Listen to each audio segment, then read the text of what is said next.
नमस्कार, आप देख रहे हैं डीडी न्यूज। आपके साथ मैं हूं पराक्रम सिंह शेखावत। हमारे विशेष कार्यक्रम नेशन टू नेशन में आप सभी का स्वागत है, जहां सरहदों के पार की हर हलचल पर रहती है हमारी पैनी नजर।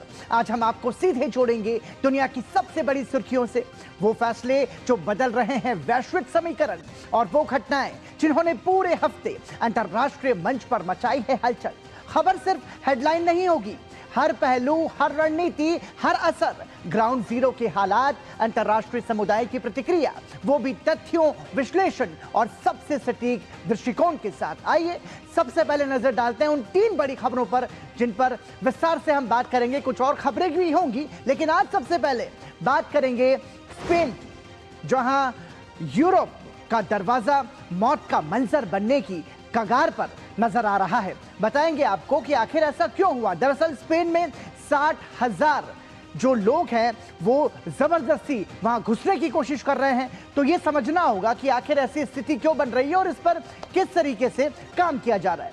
इसके बाद हम बात करेंगे स्पेन के बाद जो हमारी अगली खबर होगी वो होगी नए मोर्चे की एक। ये है हॉर्मूज के बाद अब लाल सागर में भी खतरे की घंटी बज गई है। यमन के ईरान समर्थित हूती विद्रोहियों द्वारा सऊदी अरब के खिलाफ समुद्री नाकेबंदी की घोषणा के बाद सऊदी अरब ने एक बड़ा कूटनीतिक और सैन्य कदम उठाया है। विस्तार से जानेंगे दक्षिण एशिया की एक और जंग की इस रणनीति को। इसके साथ ही बात करेंगे हमास संघर्ष की। अमेरिकी राष्ट्रपति डोनाल्ड ट्रंप की पहल वाली शांति योजना को लेकर एक बड़ा घटनाक्रम सामने आया है। हमास ने कुछ शर्तों के साथ चरणबद्ध तरीके से हथियार छोड़ने की सहमति जता दी है। इस शांति समझौते को लागू करना कितनी बड़ी चुनौती होगी, बताएंगे आपको विस्तार से। आइए शुरुआत करते हैं नेशन टू नेशन की, और सबसे पहले बात करेंगे स्पेन की। आपको बता दें कि स्पेन जिसने पूरे यूरोप की टेंशन बढ़ा दी है। दरअसल स्पेन में 60,000 अवैध प्रवासियों की घुसपैठ ने पूरे यूरोप में हलचल मचा दी है।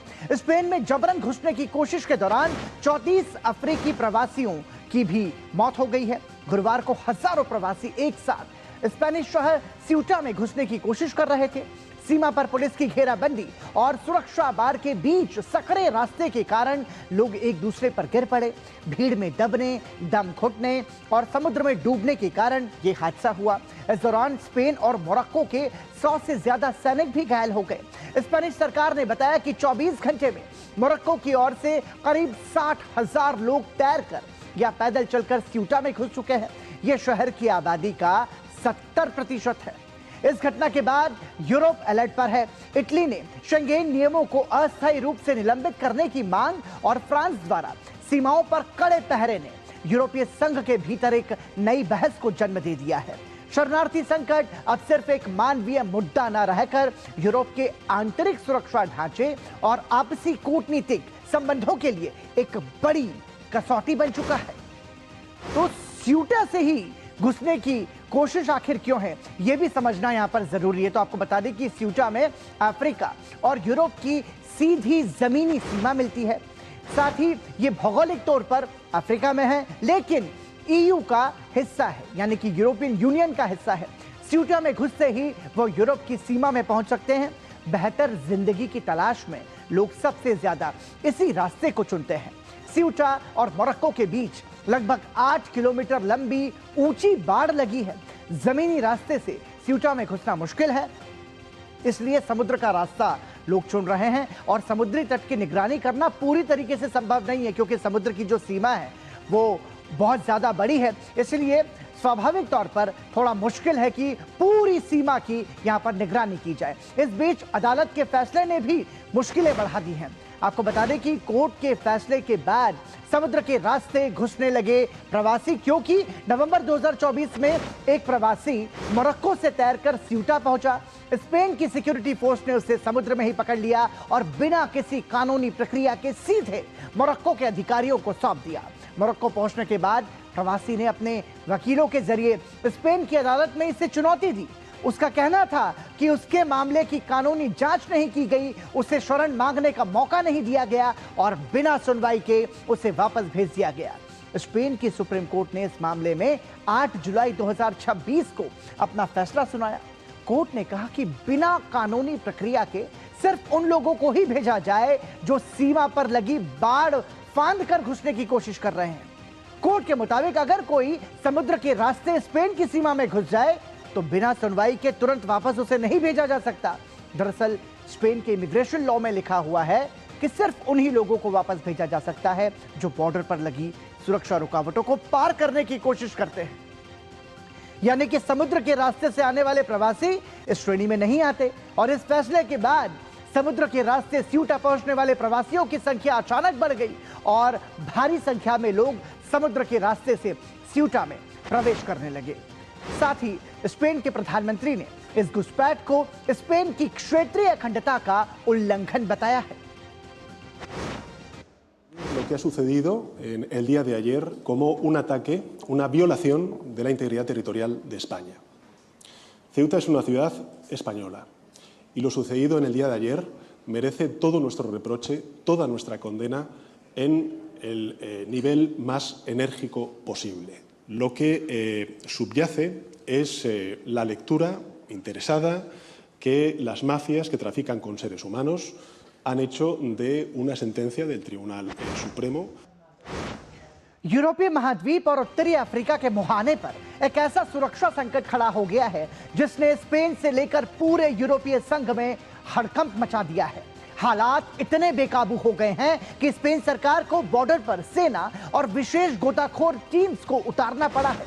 इस पूरे घटनाक्रम के पीछे स्पेन और मोरक्को का 350 साल पुराना विवाद गहराता दिख रहा है। जैसे ही कोई प्रवासी स्यूटा में प्रवेश करता है उस पर यूरोपीय कानून लागू हो जाता है। एक बार स्यूटा के राहत शिविरों से स्पेनिश मुख्य भूमि पहुंचने के बाद वो फ्रांस, जर्मनी, इटली जैसे अन्य शेंगेन देशों में बिना पासपोर्ट जांच के जा सकते हैं। इसलिए लोग इस रास्ते से घुसने की कोशिश कर रहे हैं। स्पेन ने सीमा पर सशस्त्र बलों की अतिरिक्त टुकड़ियां तैनात कर दी हैं। समुद्र के रास्ते आने वाले लोगों को बचाने और रोकने के लिए गोताखोरों की विशेष टीम्स, नौसैनिक जहाज और हवाई निगरानी बढ़ा दी गई है। यूरोपीय संघ ने भी स्पेन को इस सीमा संकट से निपटने के लिए आपातकालीन मदद की पेशकश की है।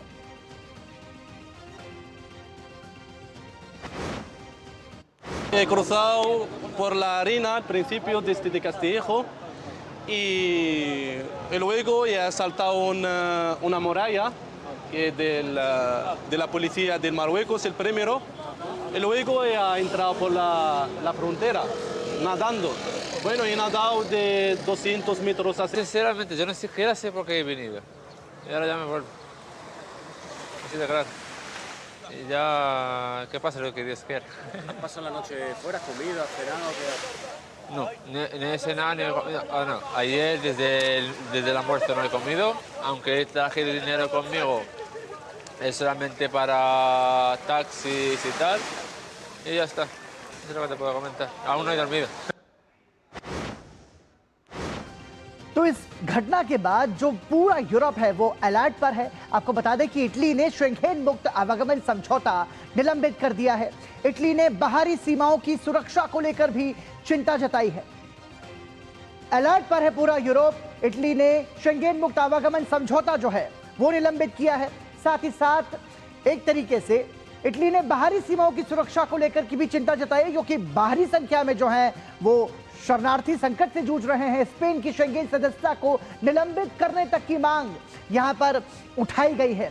साथ ही फ्रांस ने स्पेन से लगती अपनी सीमाओं पर जो जांच है वो और ज्यादा सख्त कर दी है और इसके साथ ही पुलिस अधिकारियों और सीमा सुरक्षा बलों की तैनाती वहां पर 5 गुना तक बढ़ा दी गई है, क्योंकि यह संकट बहुत ज्यादा बड़ा होता हुआ जा रहा है, गहराता जा रहा है। स्वीडन ने आग्रह किया कि तुरंत कार्रवाई की जाए बगैर किसी देरी के, नहीं तो संकट ये और ज्यादा गंभीर होगा। ईयू ने स्पेनिश अधिकारियों की मदद के लिए अतिरिक्त बल वहां पर तैनात कर दिए हैं और इसके साथ ही स्पेनिश तटीय इलाकों और हवाई अड्डों पर भी निगरानी बढ़ा दी गई है, क्योंकि समुद्र के रास्ते से भारी संख्या में लोग आ रहे हैं। स्पेन सरकार ने सीमा की सुरक्षा के लिए सशस्त्र बलों को भी भेजा है और इसके साथ ही प्रवासियों को तेजी से वापस भेजने की प्रक्रिया यहां पर शुरू की गई है, क्योंकि 60,000 की संख्या यहां पर बताई गई है, जो कि ये स्यूटा जो कि स्पेन का शहर है उसकी आबादी का तकरीबन 70% है। तो मतलब आप समझिए कि कितनी ज्यादा गंभीर समस्या यहां पर खड़ी होती हुई नजर आ रही है और स्पेन की सरकार अब इन प्रवासियों को निकालने की तैयारी कर रही है।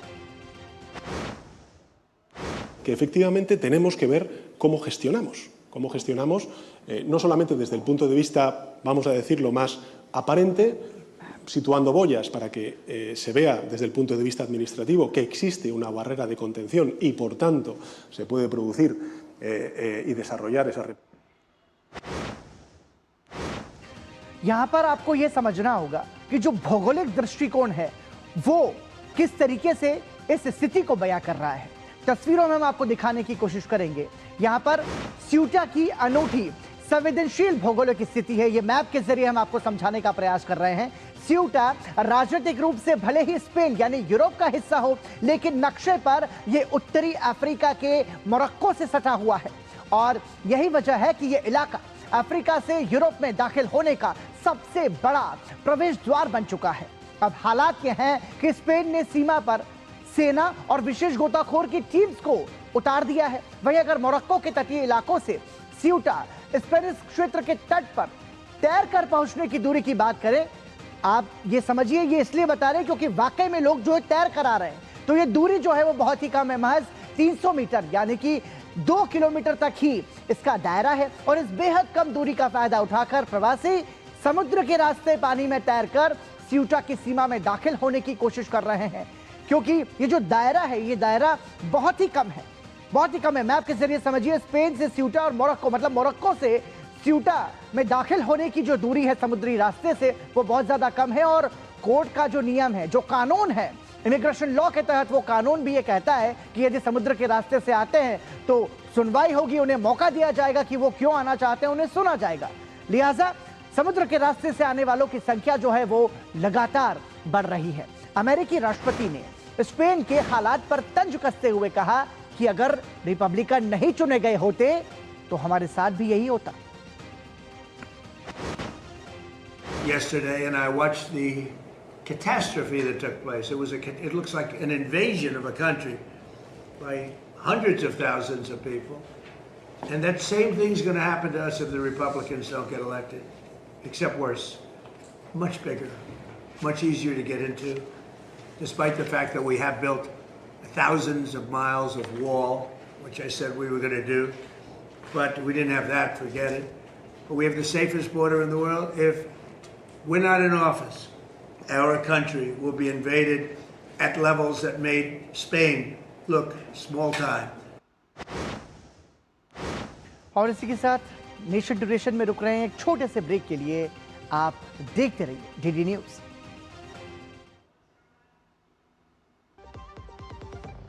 हर जीत की शुरुआत होती है छोटे छोटे कदमों से और हर छोटी तैयारी बदल सकती है पूरा नतीजा। क्योंकि मैदान हो या जिंदगी, छोटी से छोटी तैयारी ही देती है प्रोटेक्शन, और प्रोटेक्शन ही देता है भरोसा। जैसे LIC की बीमा लक्ष्मी, एक खास प्लान सिर्फ महिलाओं के लिए, जहां छोटी बचत दे बड़ी सुरक्षा, ताकि जिंदगी के हर मैदान में आप रहे हर पल के लिए रेडी। LIC बीमा लक्ष्मी, रखे हर पल के लिए रेडी। मेरी पसंद, मेरी पसंद, मेरी पसंद, मेरी पसंद, हमारी पसंद, हम सबकी पसंद। मजबूत देश का मजबूत सरिया हो गया स्टील। पश्चिम एशिया में जारी जंग अब दुनिया की सबसे महत्वपूर्ण समुद्री लाइफलाइन रेड सी यानी कि लाल सागर तक पहुंच चुकी है। यमन के ईरान समर्थित हूती विद्रोहियों द्वारा सऊदी अरब के खिलाफ समुद्री नाकेबंदी की घोषणा के बाद सऊदी अरब ने एक बड़ा कूटनीतिक और सैन्य कदम उठाया है। सऊदी अरब ने लाल सागर और बाब अल मंदेब स्ट्रेट में व्यावसायिक जहाजों और तेल टैंकर्स की सुरक्षा के लिए एक बहुराष्ट्रीय समुद्री सुरक्षा गठबंधन बनाने का ऐलान किया है। रियाद में आयोजित एक महत्वपूर्ण बैठक में 40 से अधिक देशों और यूरोपीय संघ ने भाग लिया, जिसमें मिस्र, पाकिस्तान और टर्की जैसे 14 देशों ने इस गठबंधन में शामिल होने की सहमति जताई है। इसके अलावा सऊदी अरब ने हुतियों के साथ समझौते को तोड़कर उसके ठिकानों पर हमला शुरू कर दिया है। तो हुतियों पर एक तरीके से सऊदी अरब का ये हमला है। आपको बता दें कि होदेदा बंदरगाह पर सऊदी एयर स्ट्राइक हुई है। हुती सैन्य ठिकानों और मिसाइल्स लॉन्चिंग पैड पर यहां पर हमला किया गया।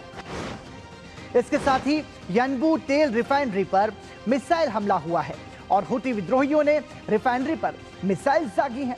जीजान शहर को निशाना बनाने का दावा भी यहां पर किया गया और सऊदी अरब ने समुद्री रक्षा गठबंधन की घोषणा कर दी है। मारीब और अल-जौफ में सरकारी सेना के हमले हुए हैं और हुती विद्रोहियों ने लाल सागर और बाब अल मंडेब की नाकेबंदी का भी यहां पर ऐलान कर दिया है। अब समझना यह भी जरूरी है कि आखिर ये जो तनाव है ये तनाव क्यों है। सऊदी और हुतियों में जो तनाव है उसका बड़ा कारण है कि सऊदी ने 2015 में हुती के खिलाफ जंग शुरू की थी। हादी के पद छोड़ने के बाद से यमन पर किसी का नियंत्रण नहीं था और सऊदी ने 8 अरब देशों के साथ मिलकर सैन्य गठबंधन बनाया और सऊदी अरब ने हुतियों के खिलाफ जंग शुरू कर दी। अंतर्राष्ट्रीय मान्यता प्राप्त सरकार को फिर से सत्ता में लाना इनका मकसद था और 8 साल चली लड़ाई में किसी को भी जीत नहीं मिली। सऊदी अरब ने हुतियों के साथ बातचीत शुरू की और 2022 में सऊदी अरब और हुतियों में सीज फायर समझौता हुआ। उत्तरी यमन के बड़े हिस्से पर हुतियों का नियंत्रण है और दक्षिणी यमन अंतर्राष्ट्रीय मान्यता प्राप्त सरकार के नियंत्रण में है। तो ये जो है ये विवाद की बड़ी वजह है और इन सब के बीच में जानकारों के अनुसार ये सिर्फ सऊदी के लिए नहीं पूरी दुनिया के लिए एक बड़ा संकट है। The Strait of Hormuz is the entry and exit to almost all the Mideast Gulf countries, the Persian Gulf. That's the only way in, the only way out. There's 2 pipelines that can get some crude, but really you've got to do ships. The Bab al-Mandeb Strait is the southern tip of the Red Sea, and the Suez Canal is the northern part of the Red Sea. They're connecting the Indian Ocean with the Mediterranean. That is a shortcut, and that's why the Suez Canal was built, and that's why it's so important. But it's not a choke point in the same way, in that there's always an alternative. It's just a costly one. अब सबसे बड़ा सवाल यह है कि Saudi और हुतियों के बीच वार्ता आखिर क्यों टूटी और उसके पीछे गजा को भी महत्वपूर्ण कारण माना जा रहा है। आपको समझाने की कोशिश करते हैं कि गाजा युद्ध ने मुश्किल जो बढ़ाई है उसके बाद हालात और ज्यादा बिगड़ गए हैं और ये हालात लगातार बिगड़ते चले गए। हुतियों ने लाल सागर में जहाजों पर हमले किए और इन हमलों की वजह से तनाव और ज्यादा बढ़ा। 2025 में ट्रंप ने हुतियों पर हवाई हमले किए जिसके बाद और ज्यादा गंभीरता इस विवाद में देखने को मिली। ट्रंप ने हुतियों को विदेशी आतंकवादी संगठन घोषित किया। सीधे तौर पर ट्रंप ने उन्हें विदेशी आतंकवादी करार दिया। हुतियों ने सऊदी अरब पर वादा न निभाने का आरोप लगाया। ये तमाम सारी ऐसी बड़ी वजह रही जिनकी वजह से ये जो तनाव है वो और ज्यादा बढ़ता गया और हमले तेज होते गए। हुती विद्रोही भी सऊदी अरब से मुकाबले की तैयारी कर रहे हैं।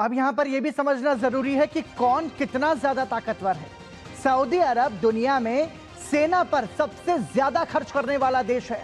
ऐसे में हुतियों का उनके सामने टिकना कितना मुश्किल है, आइए यह भी आपको बताते हैं कौन कितना ताकतवर है। यदि गौर करें, तुलनात्मक यदि हम अध्ययन करने की कोशिश करें तो सऊदी अरब का जो रक्षा बजट है वो लगभग $78 बिलियन प्रति वर्ष, यानी दुनिया में सबसे ज्यादा खर्च करने वाला है देशों में से एक है।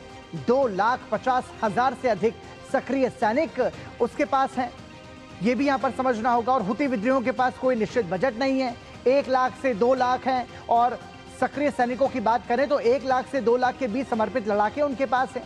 सऊदी अरब के पास उन्नत 4.5 जनरेशन के जेट जैसे F-15SA, यूरोफाइटर टाइफून और टॉर्नेडो विमान है। अमेरिकी पैट्रियट और थार्ड मिसाइल रक्षा प्रणाली है और हुती विद्रोहियों के पास पारंपरिक वायुसेना नहीं है, कोई सक्रिय वायुसेना भी नहीं है, मतलब यहां भी वो उसके सामने खड़े होने लायक भी नहीं है। जेट फाइटर नहीं है लेकिन ड्रोन और यूएवी क्षमता है।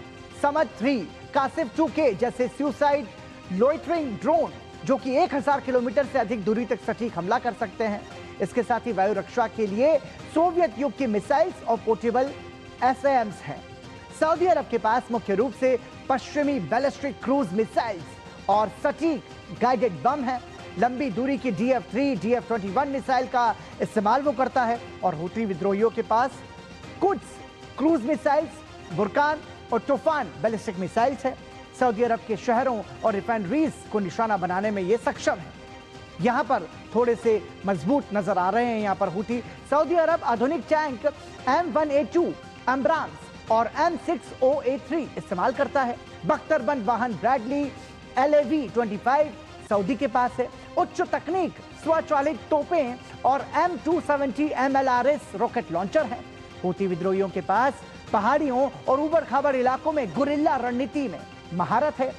एंटी टैंक गाइडेड मिसाइल्स का इस्तेमाल कर भारी बख्तरबंद वाहनों को बेसर करने में वो माहिर हैं और हल्के हथियार, anti aircraft gun, rocket, propelled grenade और पिकअप ट्रक्स का वो इस्तेमाल करते हैं। मतलब जिस तरीके से वो गुरिल्ला युद्ध में माहिर हैं, एक तरीके से ये उनकी सबसे बड़ी ताकत बन जाती है उस स्थिति में जब उनके पास पूरे हथियार ना हो और ज्यादा सैनिक ना हो। इस बीच सऊदी अरब ने लाल सागर में सुरक्षा को और मजबूत करने के लिए डिफेंस अलायंस बनाने का ऐलान कर दिया है। आपको बता दें कि गठबंधन में शामिल होने के लिए 50 देशों को न्योता यहां पर भेजा गया है। जहाजों की सुरक्षा के लिए यह गठबंधन बनाया जाएगा, जिसमें कुवैत, बहरीन, कतर, तुर्की को न्योता दिया गया है। मिस्र, जॉर्डन, पाकिस्तान, बांग्लादेश और यमन को भी न्योता भेजा गया है। हूती ने सऊदी के खिलाफ नाकेबंदी का ऐलान कर दिया है और इन सब के बीच में जानकारों का मानना है कि बाब अल मंदेब स्ट्रेट की सुरक्षा पूरी दुनिया के लिए आवश्यक है। The impact for crude and Saudi crude specifically is significant. This is one of the only outlets for Saudi crude, and if it can't go south through the Bab al-Mandeb Strait and it can't go north through the Suez Canal, it is trapped. And these are, every barrel is essential to the market at the moment. And if you take those out of the system, then we would definitely expect to see significantly higher prices. और इस खबर के साथ ही यहाँ रुक रहे हैं एक छोटे से ब्रेक के लिए। आप बने रहिए हमारे साथ।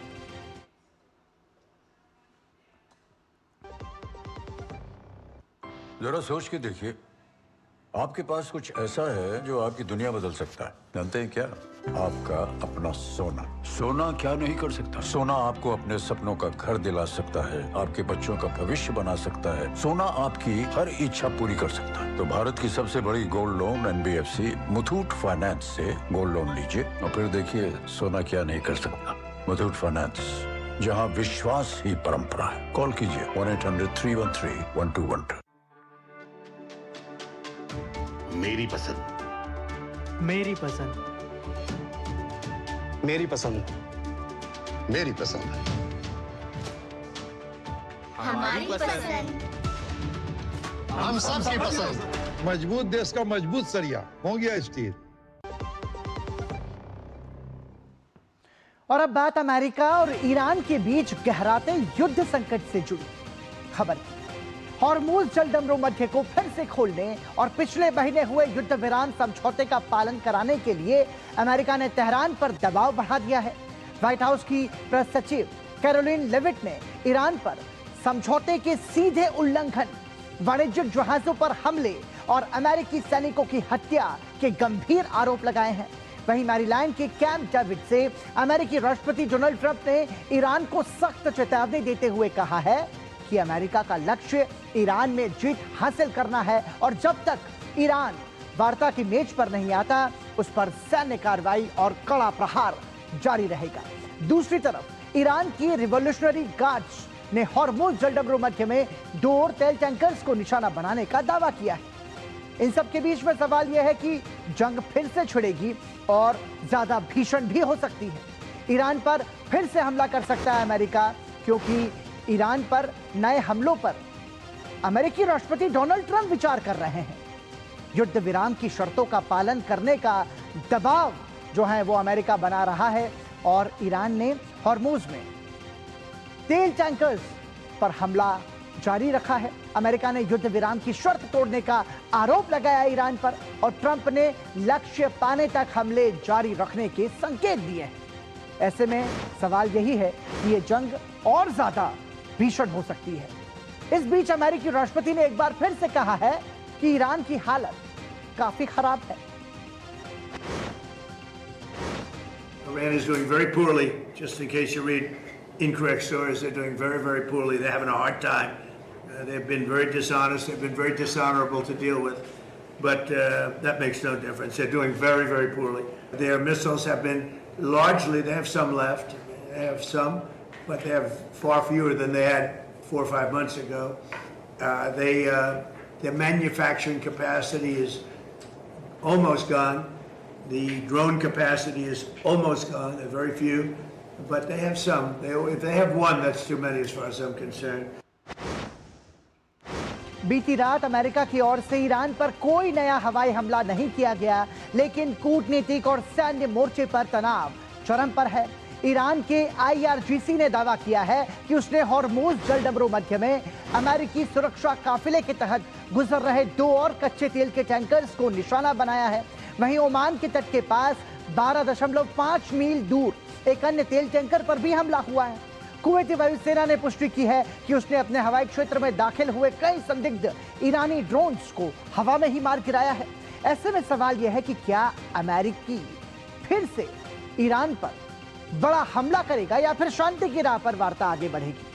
अब जो गेंद है वो अमेरिका के पाले में ऐसा नजर आ रहा है और जंग के खतरे के बीच ट्रंप ने कहा है कि ईरान वादा तो करता है पर फिर अपने वादे से ही मुकर जाता है। I want to talk, but they break their word so often. Steve is talking, Jared, we have very good people. JD's involved, very strongly involved. We have great people talking. Marco's involved. They're all involved. Talks aren't happening. Very good people. We have the best people. But they'll make a deal. As an example, we'll talk about nuclear. And we'll be in there talking about nuclear for 7 hours. I say, why do you need 7? You can take 10 minutes. You have 5 minutes. You should solve it. But 7 hours. And then they'll go out. And I'll say, they discuss nuclear. And they'll go out and they'll say, we never discussed nuclear. And I say, why do they say that? All they do is make me angry. You know, they just make me angry. तो America और Iran के बीच के युद्ध का समाधान आखिर कब निकलेगा, इसका जवाब भविष्य के गर्त में है। इसी के साथ नेशन टू नेशन में आज के लिए इतना ही। हमें और हमारी पूरी टीम को दीजिए अनुमति। नमस्कार।